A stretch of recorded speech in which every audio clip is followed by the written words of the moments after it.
দ্বিতীয় শ্রেণীর শিক্ষার্থীর বন্ধুরা অনেক অনেক প্রীতি ও শুভেচ্ছা গোল্ডেন ম্যাথ এডুকেশনের পক্ষ থেকে। তোমাদের ক্লাস শুরু করেছি। অলরেডি গতদিন একটি ক্লাস নিয়েছি।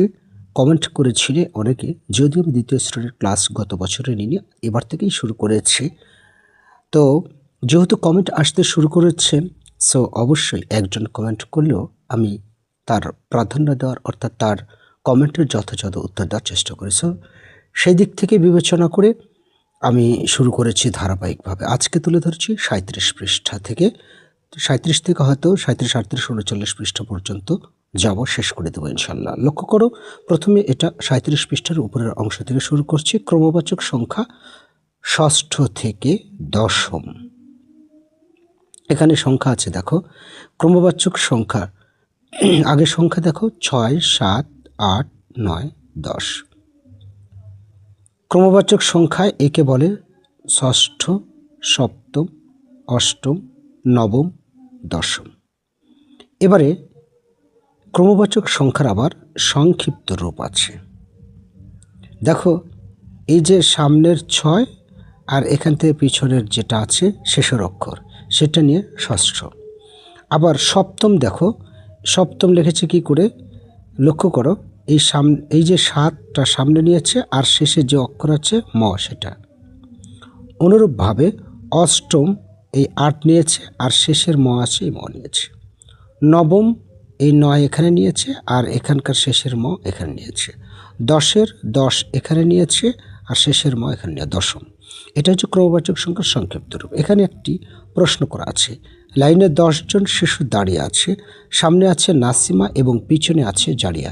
এই যে পিছনে জারিয়া, এই যে জারিয়া, ক্রমবাচক সংখ্যা ব্যবহার করে এই শিশুদের অবস্থান বলি। হয়তো তোমরা ভাবছো এটাই তো সামনে, না, দেখো পিছনে পিছনে আছে। আমি যদি একটু ছোট করি তাহলে তোমরা ভালো বুঝতে পারবে।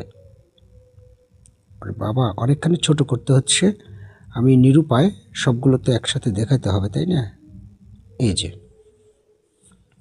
দেখো, এই যে সামনে নাসিমা, ঠিক আছে, এই নাসিমার পিছনে আছে এ, তারপরে আছে এটা, তারপরে আছে এ, এইভাবে, ঠিক আছে, এইভাবে ধরেছে। তো এখন এখান থেকে কিছু প্রশ্ন করেছে এখানে, যে ক্রমবাচক সংখ্যা ব্যবহার করে শিশুদের অবস্থান বলি। সামনে থেকে কে ষষ্ঠ? তো সামনে থেকে কে ষষ্ঠ একটু আমরা বড় করি। দেখো, লক্ষ্য করো, প্রথমে আছে নাসিমা ষষ্ঠ, তাহলে এটা প্রথম, দ্বিতীয়, তৃতীয়, চতুর্থ, পঞ্চম, ষষ্ঠ, তার মানে আব্দুর রহিম। এখানে আসবে আব্দুর রহিম। পিছন থেকে কে সপ্তম? পিছন থেকে, তো পিছনের দিকে এই যে পিছনে আছে জারিয়া, তাই না? পিছন থেকে সপ্তম, তাহলে এটা হচ্ছে জারিয়া প্রথম, দ্বিতীয়, তৃতীয়, চতুর্থ, পঞ্চম, ষষ্ঠ, সপ্তম। ডেভিড, তাই না? 1, 2, 3, 4, 5, 6, 7, হ্যাঁ, ডেভিড। ডেভিড হচ্ছে পেছন থেকে সপ্তম, তাহলে এখানে লিখতে হবে ডেভিড।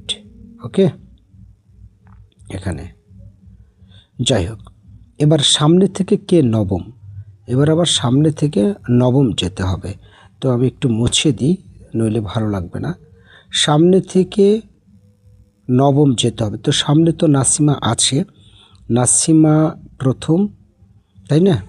তাহলে নাসিমা প্রথম, দ্বিতীয়, তৃতীয়, চতুর্থ, পঞ্চম, ষষ্ঠ, সপ্তম, অষ্টম, নবম।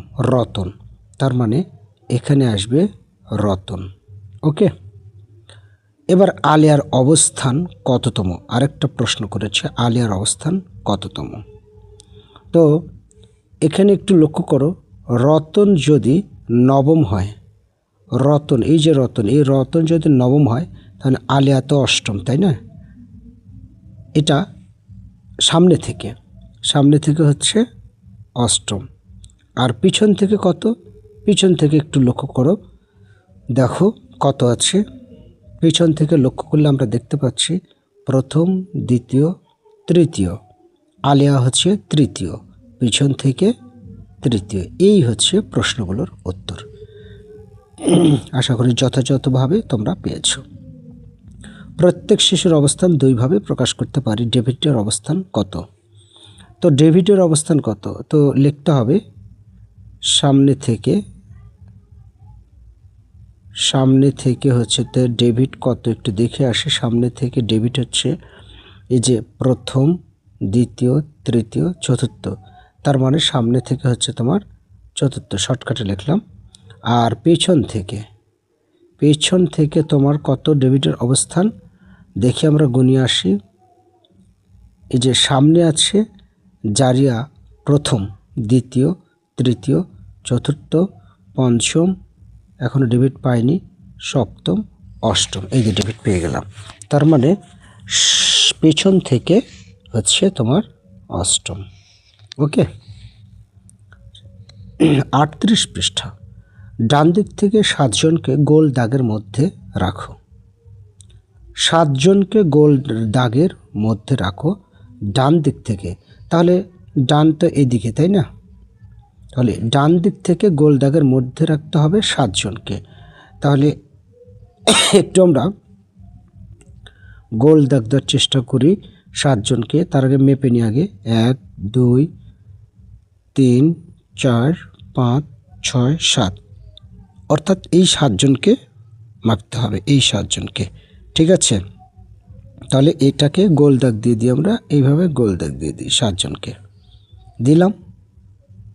সপ্তম জনকে গোল দাগের মধ্যে রাখো ডান দিক থেকে। এখানে বলছে ডান দিক থেকে 7 জনকে গোল দাগের মধ্যে রাখো। আচ্ছা, তারপর ডান দিক থেকে সপ্তম জনকে গোল দাগের মধ্যে রাখো, অর্থাৎ এই যে এটাই তো সপ্তম, তাই না? প্রথম, দ্বিতীয়, তৃতীয়, চতুর্থ, পঞ্চম, ষষ্ঠ, সপ্তম, এটাই হচ্ছে সপ্তম। ওকে, মনে রাখবে 7 জন এবং সপ্তম জন হচ্ছে ভিন্ন। হ্যাঁ, অবশ্যই 7 জন এবং সপ্তম জন ভিন্ন, কেননা ডান দিক থেকে দেখো এই যে 7 জনকে গোল দিয়েছে যে এই পর্যন্ত, সপ্তম জনও কিন্তু ওটাই হবে। ঠিক আছে, সপ্তম জনও ওটাই হবে। এই যে ওকেই দাগ দিয়েছে দেখো, কিন্তু ভিন্ন কেন হলো? কেননা ডান দিক থেকে যে সপ্তম হবে, এই বাম দিক থেকে সেই সারিতে সপ্তম নাও হতে পারে, এই জন্য সপ্তম জন এবং 7 জন কিন্তু আলাদা।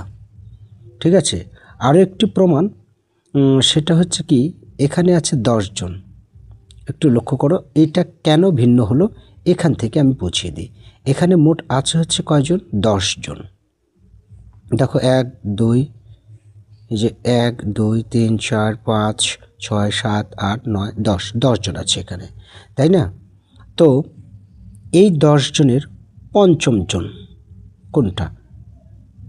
প্রথম, দ্বিতীয়, তৃতীয়, চতুর্থ, পঞ্চম, এটা আমি পঞ্চম জন নিলাম। এটা কিন্তু দেখো ডান দিক থেকে পঞ্চম জন।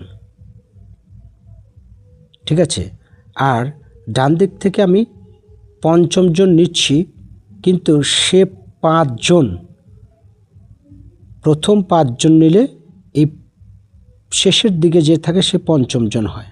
কিন্তু বাম দিক থেকে দেখো সে হচ্ছে প্রথম, দ্বিতীয়, তৃতীয়, চতুর্থ, পঞ্চম, ষষ্ঠ, তার মানে ষষ্ঠ হয়ে যাচ্ছে। 5 5 করে আলাদা করো, দেখো দুই দিকে সমান হচ্ছে, তাই না? কিন্তু যখনই ডান দিক থেকে আমি পঞ্চম জন নিলাম, বাম দিক থেকে কিন্তু আর পঞ্চম জন সে থাকলো না, তাই না? এই জন্যেই পঞ্চম জন আর 5 জন অবশ্যই আলাদা। এখানে সেটাই বলেছে যে তোমাদের মনে রাখবে 7 জন আর সপ্তম জন হচ্ছে ভিন্ন। ওকে, আচ্ছা, এর পরবর্তীতে একটি লাইনে মিল্টন হচ্ছে পেছন থেকে অষ্টম। মিল্টনের সামনে আরও 5 জন শিক্ষার্থী আছে। লাইনে কতজন শিক্ষার্থী আছে?